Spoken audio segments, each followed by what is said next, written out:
Pula, ge o kanela mme, o mmotse gore re mo gopotse. Pula, ge o kanela mme, o mmotse gore re a mo rata. Pula, ge o kanela mme, o mmotse gore re a mo tshwarela. Letsatsi, ge o ka tlhabela mme, o mmotse gore re a mo rata. Letsatsi, ge o ka tlhabela mme, o mmotse gore re kopa mohau. Letsatsi, ge o ka tlhabela mme, o mmotse gore re mo gopotse.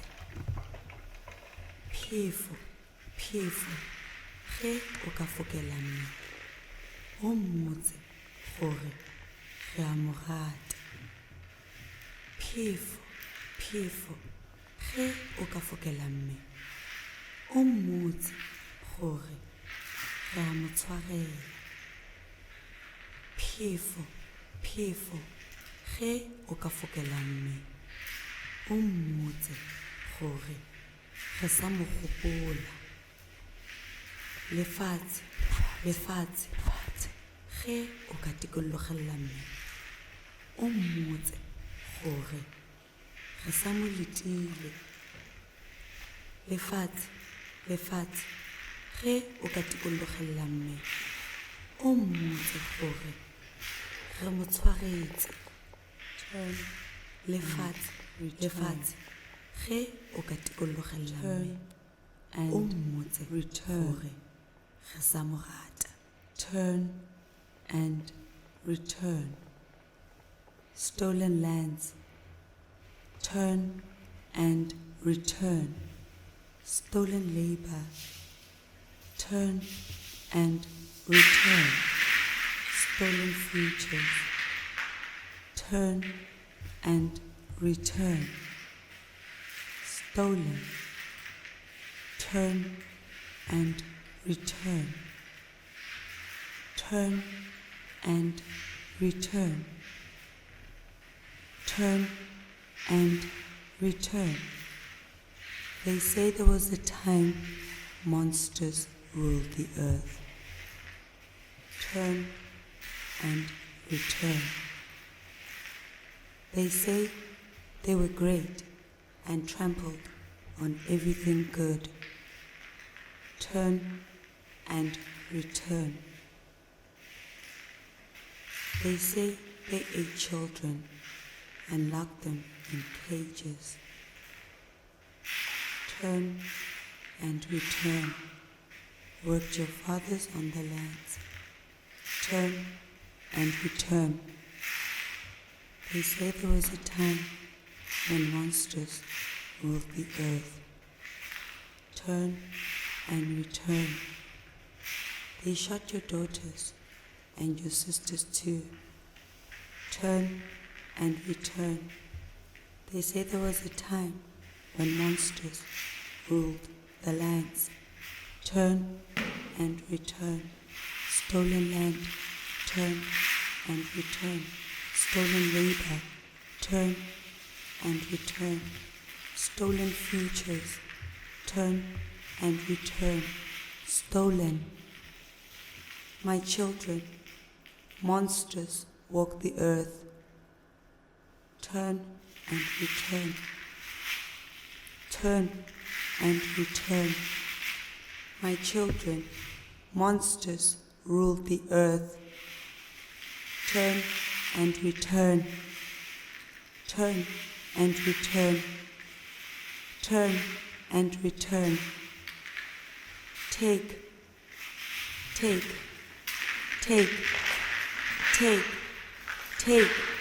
My children, monsters rule the earth.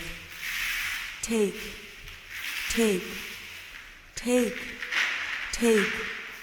My children, monsters rule the earth. take, take, take, stolen land, stolen labor, stolen futures, stolen, turn and return, turn and return, turn and return.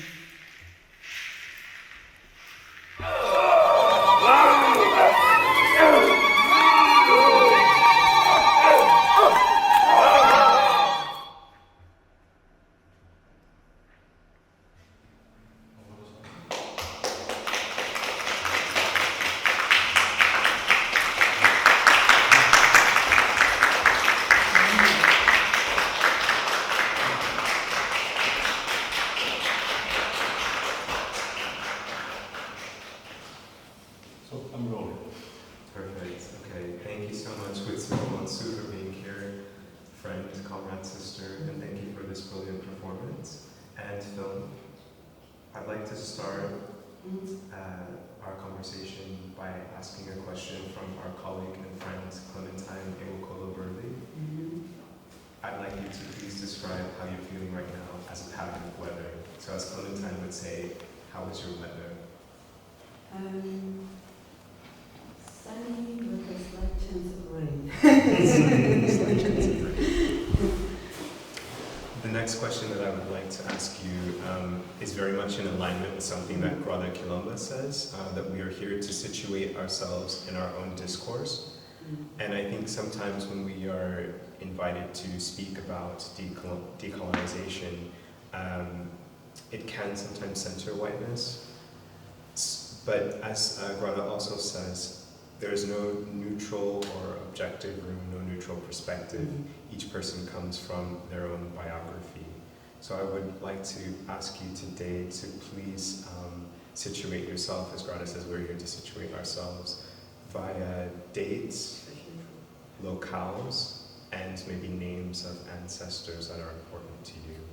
For example, I would say that the dates that are probably significant for me would be 1837, 1865, 1925, 1959, and so on and so forth. But I'd like to invite you to please do that. Okay, I would like to say the first important date would be 1935, because that's when my grandmother was born, and I wouldn't be here if she wasn't born. So I wish I could go further than that in my ancestry, because I believe we are all a product of our ancestors, whether we like it or not. And so yeah, I would like to remember the dates 1935, 1996, because that was the year my mom died, and it changed my life, my biological mother, and it changed my life drastically. I call it the year of the evil in my biography. And I would also like to remember the year 1985, because that's when I was born. And the year 1992 as well was important to me, because my sister now was born on that date, and it's on the year, and her name actually means gift. And even though I would have loved to be the baby of the family, I'm glad she's here in this realm. And 2013, my daughter was born, so it's also the year that baptized me mother officially. I mean, I've mothered in other ways, but that was, the year when I birthed my own child and bring it to this world. And yeah, and I think the also other important date is quite recent, and it would be the year 2019, because that was the year when I started to walk on my healing journey and admitted to myself that I'm a healer. And which locales would you situate yourself in your biography? I'm South African, but I recently found out my grandfather comes from Mozambique, and Berlin, obviously, but mostly I would like to think of South Africa, especially the city of Kagiso, that I believe my mother was kind of very active in the 1996 or pre-96 apartheid, and she was very active in those years. And Kagiso was a very important city for us, because I believe I was conceived there. My mom met someone at some activist rally who was my father, so here we all are. And speaking of kin and ancestors, which ancestors' names would you like to think of or cite today? I would like to think of my grandfather, the Mozambican Yenge for traveling, because I'm glad he traveled, because if he didn't, like I said, I wouldn't probably be here in this place and time. And also my grandmother, who was also a traveler, so if she didn't leave the convent where she was a nun, I probably wouldn't be here. And yeah, those are the two ancestors, and my mother as well. I think the fire for activism, and I got that from her, definitely. So I'm glad she also birthed me. So. Can you tell us a little bit about the autobiography of this piece? How did it, maybe a little bit about its inception, what it was like to actually bring it into this world, to bring it here today? Yes, I think I've always been fascinated by monsters. I was like, as a kid, I was also not scared of the dark. I love the dark, actually, it's my favorite thing. And so monsters always fascinated me, because I was always wondering why people were so like afraid of these things they don't know, but they're like so scary because they're like not human. And then I found out that the word monster, I can't find the right definition right at this moment, but something to do with warning and to make appear what we don't see. And also how monsters are also sometimes humans, we project our own behavior on these monsters, and how these monsters then walk amongst us, but that these other creatures we don't know anything about.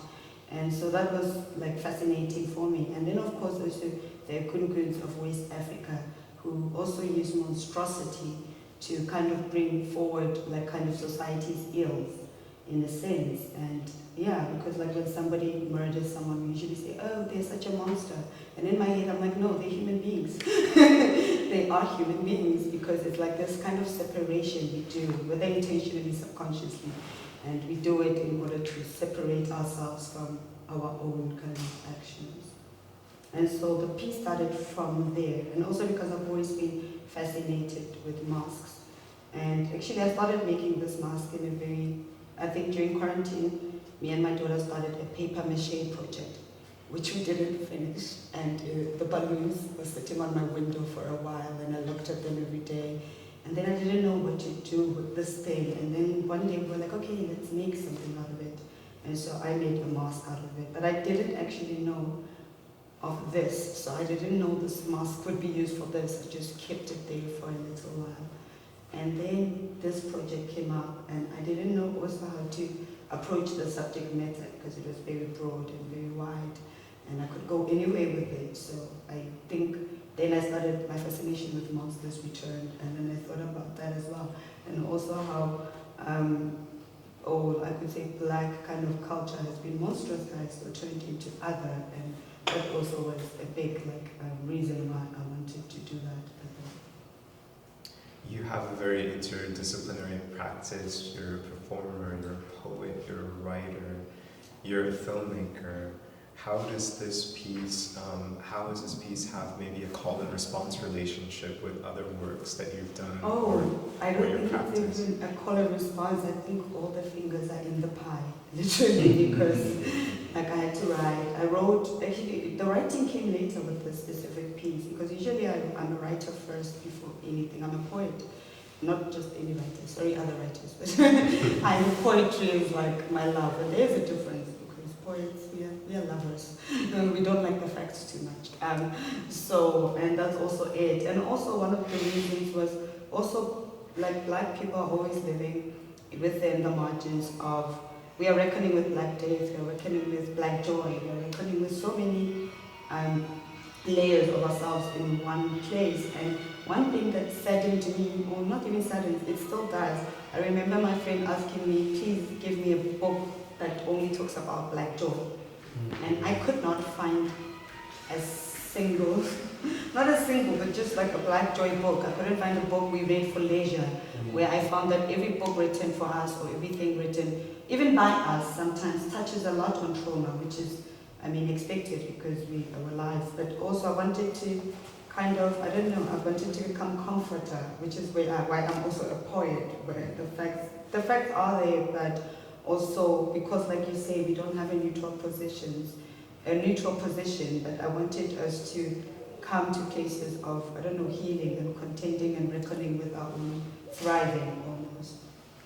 I think which is really poetic, and excuse me for not mentioning that you are a poet, because that's usually the first thing that I think about when I think of you.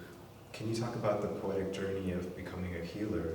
Because I think that also requires us to confront a lot of trauma and to also address the traumas of others. But then there's something that's liberatory about healing, and there's something that's important about that work in terms of our lineage and everything that will come, that will precede us in our own lives. So I'd love to hear. I think my poetry and healing are very, very connected. I think I told you this story that when I was a kid, I didn't speak for many years. So poetry kind of became a way of me to bridge that gap. And so poetry for me is healing. In my culture, we call a poet is a moki. Moki is someone who honors. So before the king comes, you come out and you see who he is. You name people when you're a poet. You are a memory keeper when you're a poet.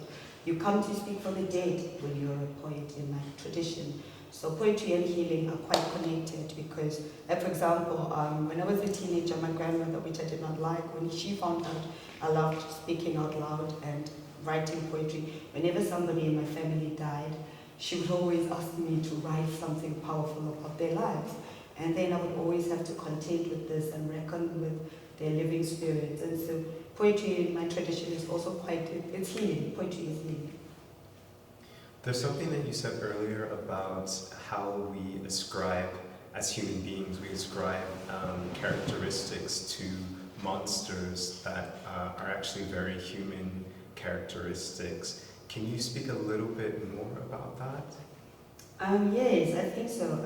What also inspired, especially the mask, was I think there's an egungun in Baghdadi in Nigeria called Zangbeto. Zangbeto is an egungun who actually comes out to bring social order into the land. So if, like for example, you like sleeping with women, when Zangbeto comes, he's going to beat you up. If you like not only sleeping, but if you're cheating on your wife, like things like that, you know, like Zangbeto is the person who actually comes to talk about what other, like how to actually address these things people don't talk about. And also I think it's very powerful for the common man, and because this Zangbeto is also used for political reasons, like the common man sometimes has no standing against great politicians, great capitalists. So under the mask of Zangbeto, you are an equal, because who argues with the spirit? Who argues with the spirit? I think we understand sort of the ills of ascribing these characteristics that are very human to monsters, but what can be liberatory, in your opinion, in your experience, about actually recognizing that these are very human characteristics? I think what's also liberating is also, I think the beautiful thing is whatever casts a light casts also a shadow. And so like understanding our own shadows, because oftentimes we're like very light people. I think I've also seen it within capitalism where we're like, oh, you should work hard, and like kind of no time for rest. I think I had this conversation with someone where rest, you even feel guilty for like resting, or you feel like out of your body even. Sometimes like I don't know what to do when I'm supposed to rest. Like, am I just sitting doing nothing? Nothing, just doing nothing. When you're resting, and you are not doing nothing. You know what I mean? You're replenishing your body, you're like collecting up your self-care to repair and things like that. And so I think that's also it, this ascribing human kind of characteristics to monsters is almost like also a separation. Like we're always trying to kind of separate ourselves from ourselves, which is kind of like a disembodiment that happens, like where I always say, or like also a friend of mine, we talked about it, where I feel like Western thinking actually cuts off your head from your body, where you're literally only having a head, but no body, and this body can be exploited because you don't have a body, you just have a it should think and work towards bettering whatever systems are in place. And so I think a process of healing or a process of also remembering ourselves is to remember that we have bodies and that these bodies hold memories and that these bodies are not just made to work for some people, that these bodies can also bring us pleasure, and that to also accept these bodies and their pleasures and their pains, because I think that's also why many of us suppress also the pain that we feel, because we're so disembodied.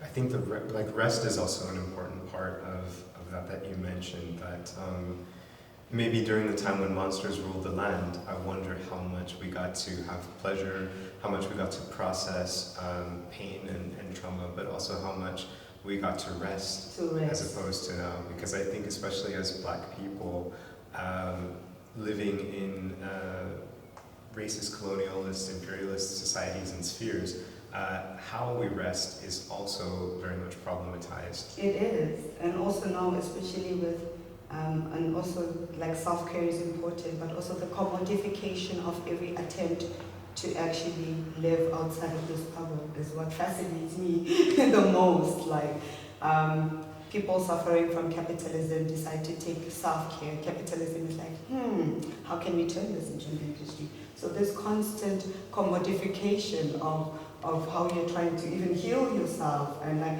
you bought me pepper. And right now, like even with the sage, I think you can understand how that also now, it gets even more expensive for like indigenous people to buy sage or to even cultivate sage, because everybody now thinks this is the exact cure. And like also ways in which we can also keep these traditions. I don't know if we truly can keep them pure from tampering, but we could try. And this is also why memory keeping is so important to my work, because how to remember how we used to do things. That my grandmother did not have a factory where she just made plants, where you used your hands, because it was important to dig up the roots yourself. That I also loved my sister, what she said, we were talking on the weekend, and I offered to give her candles for her ritual, and she said, no, I have to collect them myself.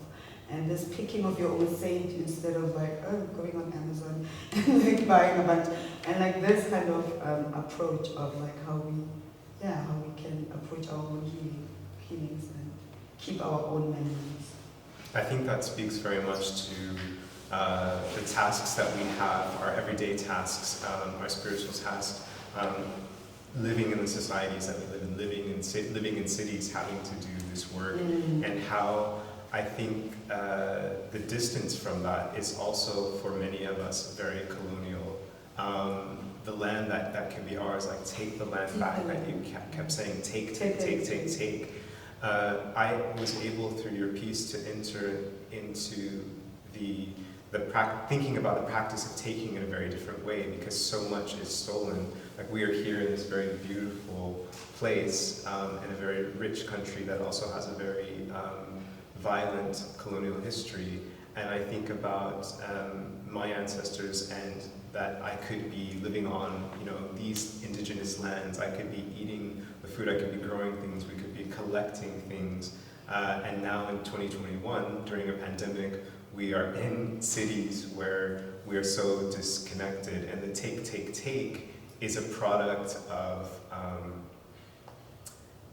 these countries that we live in. It's a product of whiteness, that distance. How can we, or what are some ways that you think we can actually return? Like we were talking about Sankofa earlier this morning, or how do you return? I think I try many ways, but like you said, it's always a trap. You're always within, living within the kind of institutions, and you're trying to, everybody I think is trying to navigate it in different ways, and also a lot of even Black and brown people, like the space and the taking. And I think what at the beginning how I like took it is a lot of Black grief. Like I grieved a lot for the things. Like for example, when I was on holiday in Zilt, and I could see like clean beaches without like, you know what I mean, that were not stolen. Because in Cape Town in South Africa, Black people can't even sit on the beach yet, like properly, and things like that, where it's a kind of grief that happens, like you say, where you're living in places where the inhabitants of the place were not touched by colonialism, and you realize what was taken. And like futures, it's not only like the past, and it's everything. It's like I said, like your ancestors, if they were not at certain times, at certain places, we would not be sitting here. And so it's like this understanding of the kind of grief that you carry as a black body, and a constant grief, because you're not only grieving for what you don't have. I mean, I also grieve for what my grandmother didn't have. I grieve for what my mother didn't have. I grieve, constant grief. And also what I'm trying to do right now in the place of returning is also understanding that it was not just grief that they passed on, they also passed other methods of like wisdom and healing practices, and how to gather yourself and how to gather your community, but still under this grief. And I'm also trying to think of existing in multiplicities, especially as black people. Like also like, especially me, I think my journey also I've tried to, like, because it has been easier for me to accept grief, but joy has been hard. And I think there was a writer who liked to talk about stealing joy, where as a black person I always feel like I'm stealing joy. Like when I'm having fun with people, I always feel like I'm stealing this joy, because I could walk out and the police could be violent towards me. I could be at a train station and a man could point at my friend, things like that. And so where even in places of joy, I'm in nervous conditions. I'm always judging, I'm always wondering, I'm even suspicious of joy. Like when joy comes, I'm like, the other shoe's gonna drop. And I don't like this precarious situation, so I've been trying to navigate that, and also sitting in the joy as much as I sit in the grief. I think that's the tricky task, tricky part. Even though I understand very much when people say, do we always have to talk about trauma, or why can't we find a book about black joy?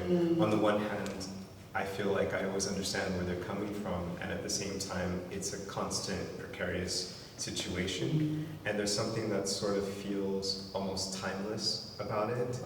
And in this morning we were talking, and we were realizing that, of course, not realizing, but we were sort of reflecting on, of course, our histories predate colonialism. But what do you think sometimes is the challenge of also remembering that? I think it's because of how our education is set up. The story of South Africa in our history books as a child started with the young Van Riebeck, that thief, coming into our lands. And it always starts there with the young Van Riebeck.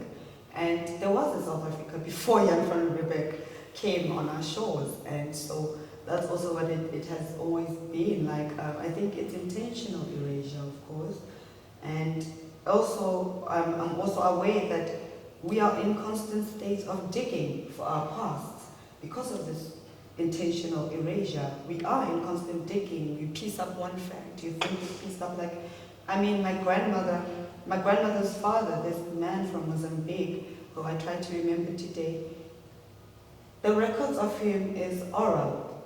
We don't have any written records of this man. Only the people from that village remember, Nyenge lived in that hut, and he just came back sometimes, but that's it, oral history. And so that's also been the challenge, obviously, when you're digging, and how you actually dig and find these things, and also accessibility.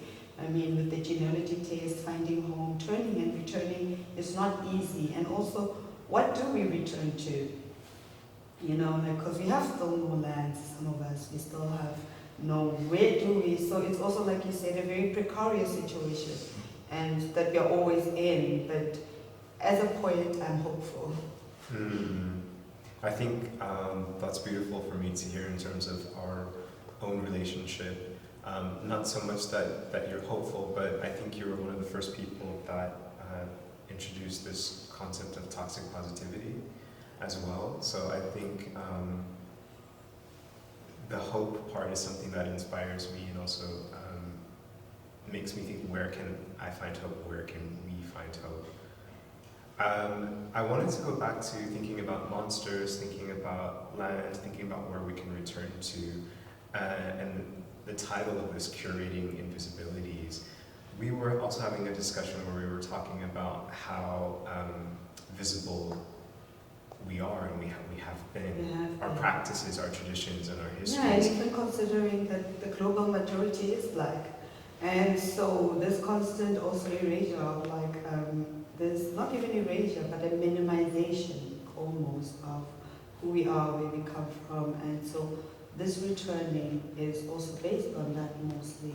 And becoming to do with monsters as well, like who is the monsters and who are not. And also the monster part of it comes from also, I think, the bastardization, if that's a word, of our own cultures, where we also, I think it was Toni Morrison who kept saying, if they ask, you always have to prove that you were great. And that's also why we have so many hoteps. Because, well, I believe that's how hoteps are born. Because it's like this constant trying to prove that you're a human being, you're a human being, you're a human being. And there's always one more thing you have to bring. One more thing, just one more thing.